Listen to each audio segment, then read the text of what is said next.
To have you with us today. Again, we're broadcasting live from the California Charter School Conference here in beautiful San Diego Convention Center. Beautiful day outside. It's kind of hard to stay inside, but a lot of great things happening. It's been a great conference. It'll finish up tomorrow afternoon. But right now we're talking to Cameron Curry. He was the leader of the year for the charter school movement, got the Hart Vision Award, which is a very prestigious award.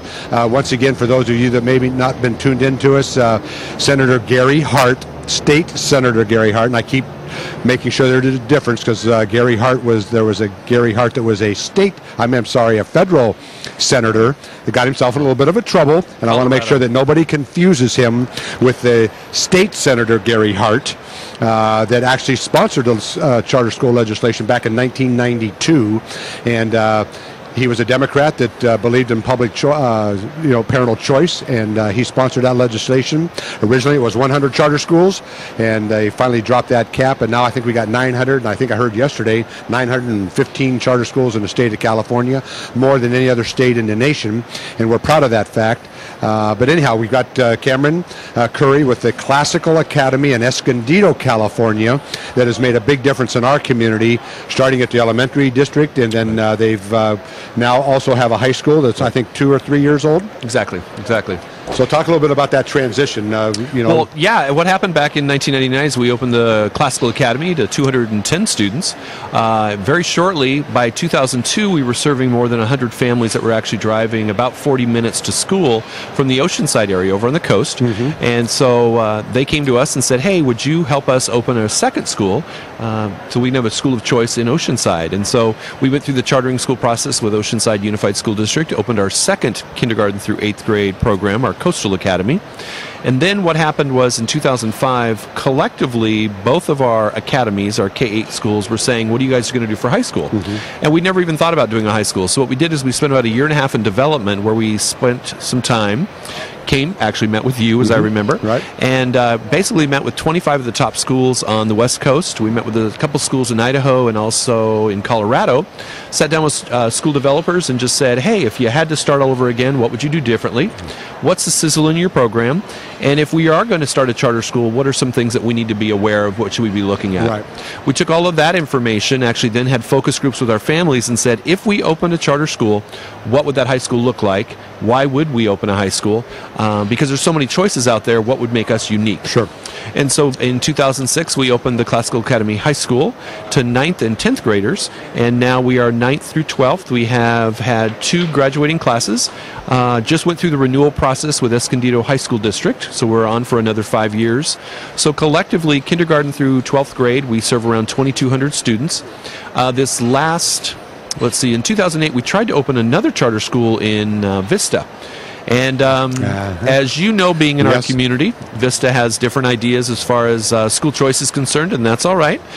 So we've opened a learning center now, and so it's a program where we're doing some kindergarten through 12th grade programming, tutoring, specialized classes where they can go in Vista, because we serve about 300 kids from the Vista Unified School District. Just so our listening audience knows, and the reason you can go in there really kind of without their permission, as long as it's an independent study school, it's not a seat time program. Exactly. You really don't have to get a charter approved by them, but if you want a seat time program, you have to go through that district. Absolutely. And I mentioned I happened to be on another radio show the other morning, and I mentioned that San Diego Unified has been very cooperative. Escondido, the high school district and the elementary Absolutely. district. But I did point out that Vista, and they've been very antagonistic towards the charter school movement. Absolutely. And that's unfortunate because they're not thinking about the students. But you're already in Vista then? We are in Vista. What we did is we went through the planning process, so we got all of our permits. We did all different kinds of structural modifications to the program to make sure that there was not going to be any problems with the facility we'd chosen. And then in December, we actually sent a letter to Superintendent Dr. Bales in Vista and to her board to let her know that we were coming, we were excited about the opportunity, and we did get some pushback originally from them, but at this point it's pretty much died down. We've been very fortunate that our parents have, our parents are moving forward with the options that they want. Yeah, it's fantastic. And again, that's what it takes, just to kind of keep pushing that envelope a little bit and bring people along. Now, as far as so that people understand, because there's 900 some charter schools in the state of California, there's all 40 states that have charter legislation. They're all a little bit different. Absolutely. Your program is a little bit different. Very unique, very unique. So that they can get an understanding. Just explain a little bit so that they can understand that. Well, and our elementary programs traditionally have been 2 days on campus and 3 days at home. And so we prepare all the lesson plans, we prepare all of the resources that the families are going to need. Our basic philosophy has been from day one that parents are the best primary educators of their students. I agree with you. And so what we're trying to do is actually partner with those families, give the parents as much information and support as we can so they can fulfill that role of being the teacher for their student. We've just in the last couple of years kind of modified our middle school program, now our 7th and 8th grade program, so that's a 3-day on-campus option, and then there's 2 days at home. And then when we started looking at the high school option, knowing that you have a 5-day program, there's several others that do as well, we started looking at probably just trying to model that same structure that we had at the elementary program. So we started with 2 days a week, and families really desired much more interaction with those credentialed teachers, and so that modified into a 4-day program now. So that's what we have available at the high school. Well, you've done a great job. I know you're meeting the need in Escondido, and keep up the great work there. And Thank you. Congratulations on your leadership of the Year Award from the California Charter School Association's well-deserved. Keep up the great work, and thanks for joining us, okay? Thank you so much, Dennis. All right. We'll be in touch. Bye-bye. All right. Thank you. And we're once again, you're listening to Charter School Radio. We're broadcasting live. I have another young lady that's going to come up here and talk to us here in a few minutes. Then I have another gentleman that I recognize him out there, Eugene Fisher, has some charter schools up in the Los Angeles area. If he can stick around for a few minutes, we'll get a chance to talk to him a little bit. And I see the young lady coming up here that was part of another award winner here for the Charter School Association. I'll get her on just a few minutes. But Mildred, why don't you get right up here put these headsets on so you can actually hear me here a little bit. Mildred Cunningham, and welcome. Yes, thank you. It's great to have you here. Why don't you go ahead and introduce yourself and tell us what you're involved with. I'm Mildred Cunningham, Executive Director of Teach Academy of Technologies in Los Angeles. We're a small, progressive middle school. We right now have a little more than 75 5th and 6th graders, and we're headed for 5 through 8. And when did you start the program? Our program is brand new. We started our program your first year, right? This year in September. Fantastic. That's right. And so far? So far, so good. We are very excited about some of the progresses, and I'm saying that in plural because we started with our technology with the basic netbook. Every child works from a netbook.